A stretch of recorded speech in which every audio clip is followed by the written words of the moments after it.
He walked into Las Vegas with $50 in his pocket. No backup plan, no fear, and no idea that history was about to be made. 3 years later, he was sitting on $40 million. He didn't own a business, didn't run a casino, didn't sell a thing. He just played. Poker, dice, anything with stakes. And for a while, he couldn't lose. He took down world champions, cleaned out the casinos that swore no one could beat the house. He gambled so high, Vegas started running out of chips. And then, he lost it all.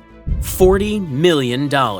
Gone in just 3 weeks. Most people would have stopped. Most people would have walked away a legend. But Archie Karas wasn't most people. Because for him, money was a tool. The game was the reward. And to understand why he never walked away, why he risked everything over and over again, you have to go back. Back to a broken home, to a Greek island, to a kid who had nothing and somehow ended up owning Las Vegas.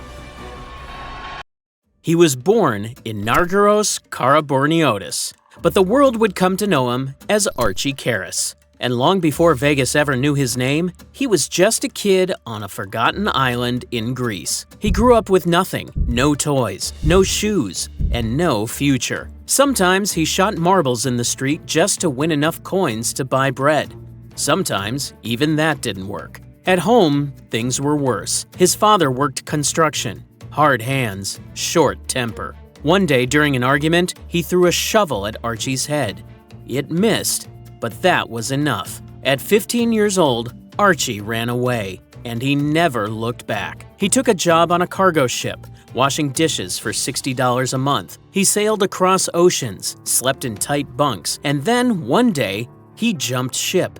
Literally. In Portland, Oregon, he disappeared into America. No visa, no papers, just guts. I was 16 years old.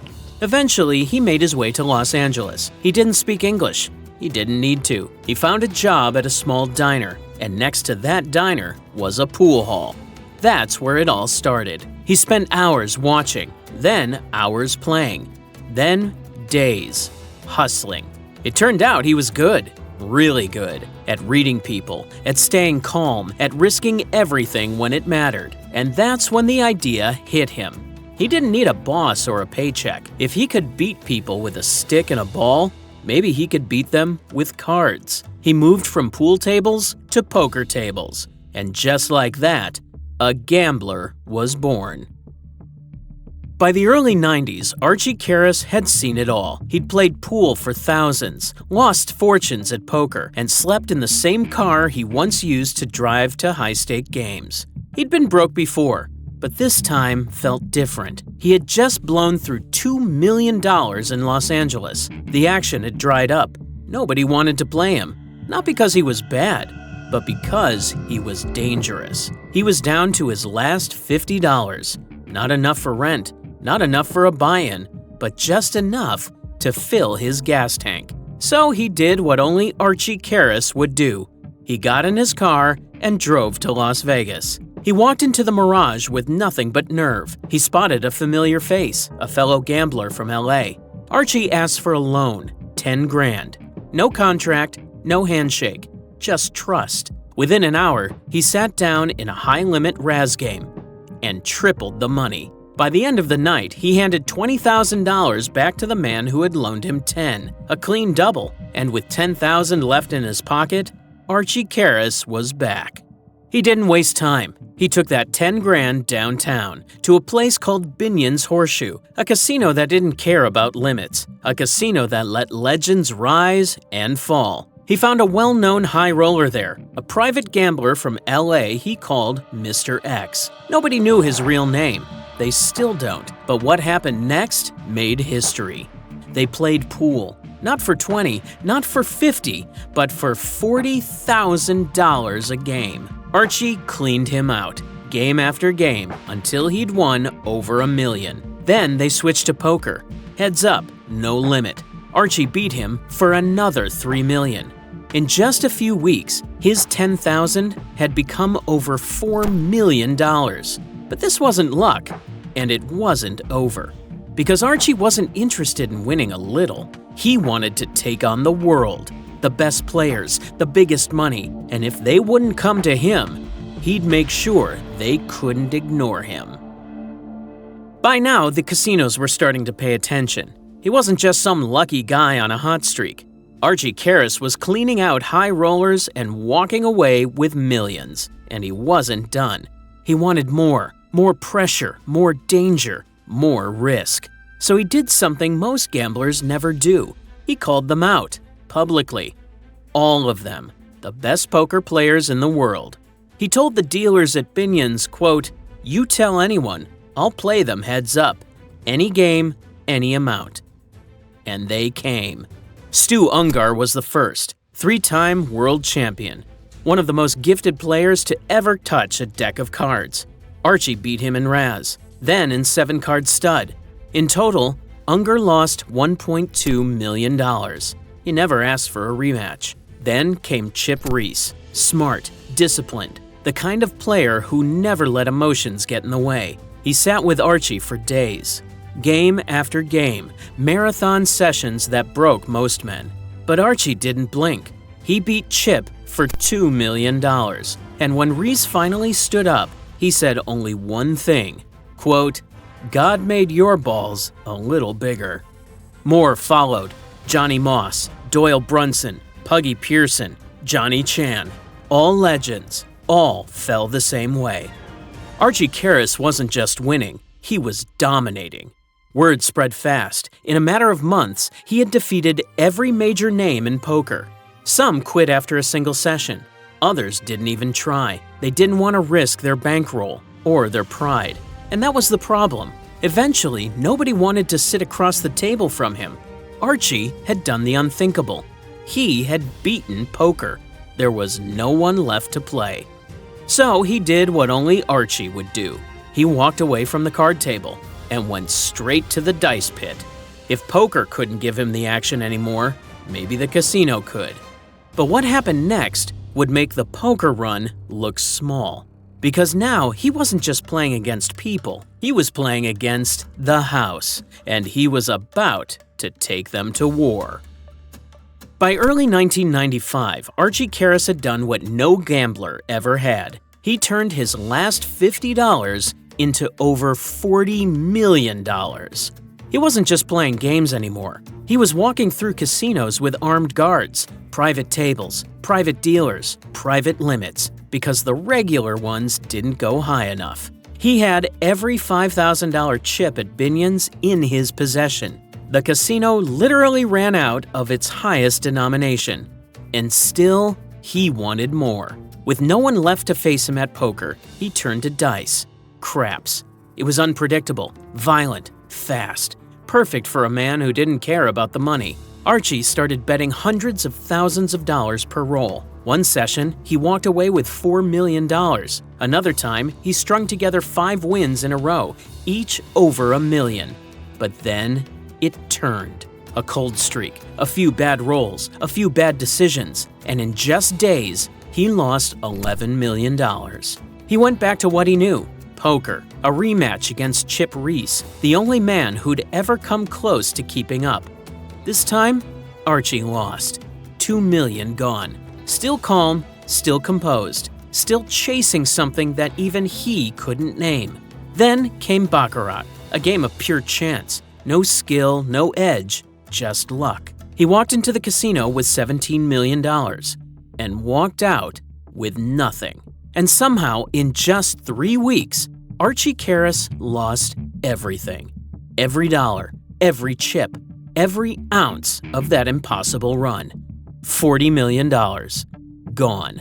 Most men would have been shattered. He wasn't. He didn't cry, didn't panic, didn't ask for help. He simply said, quote, "Money means nothing to me." And in that moment, you believed him. Because who else could lose $40 million and go right back to playing the next day? Most people would have disappeared. $40 million, vanished. It's the kind of loss that crushes men. But not Archie. He just kept gambling. Because for him, it was never about the destination. It was about the pursuit, the thrill of the climb, the idea that, even from nothing, he could build it all back. And at times, he almost did. In 1996, less than a year after losing it all, he started with $40,000, ran it up to $1 million, then pushed it even further, another $4 million at Binion's. It was starting to look like deja vu. Same casino, same rhythm. But then it vanished. Again. He lost the full $5 million in a single day.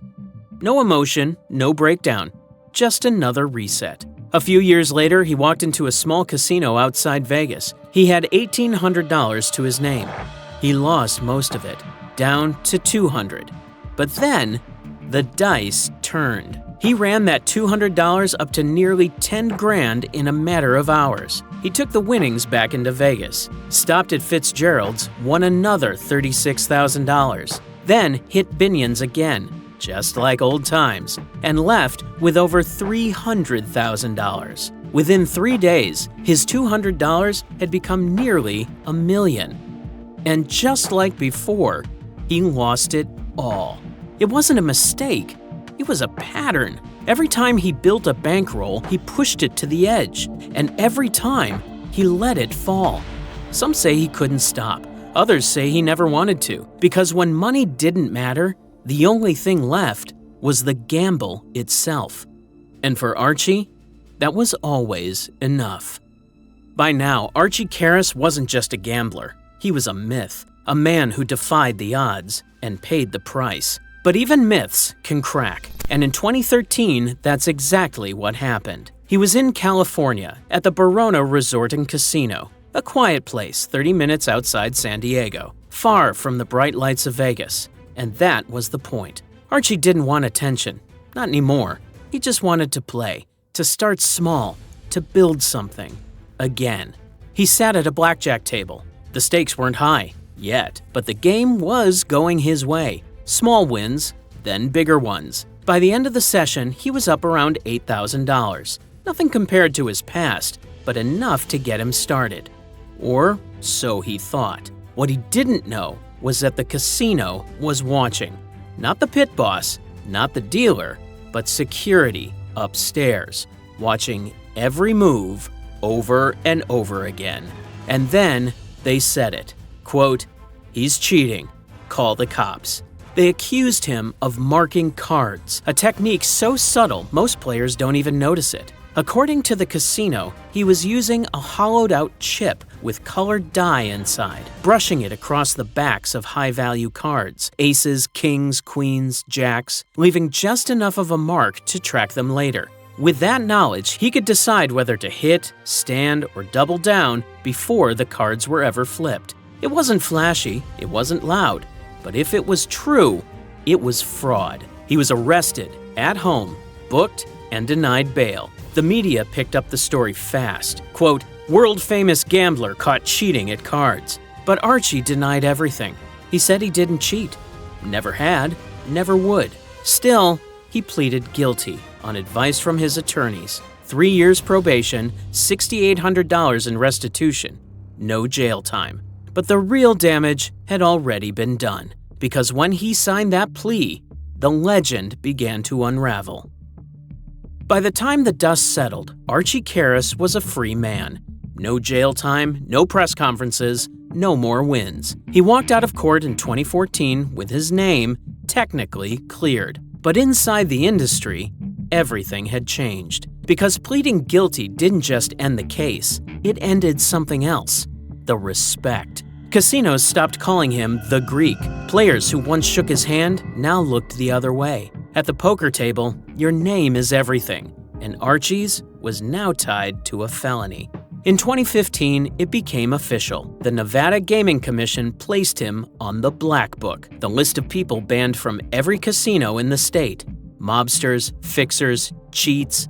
Now, Archie Karas. He wasn't just shut out of the games, he was erased from them. The same man who had once walked into Vegas with $50 and walked out with $40 million couldn't even place a bet anymore. They called him a, quote, threat to the gaming industry, a security risk, a danger to the house. And just like that, the door was closed. For good. He lived quietly after that. No more headlines, no more high-stakes showdowns. In 2021, he gave a rare interview.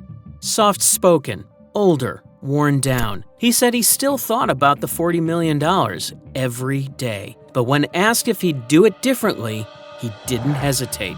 Quote, "No, I'd do it all again." Because for Archie, the loss was part of the game, just like the win. He died in 2024 at 73. No fortune, no fame, just a story. But what a story it was.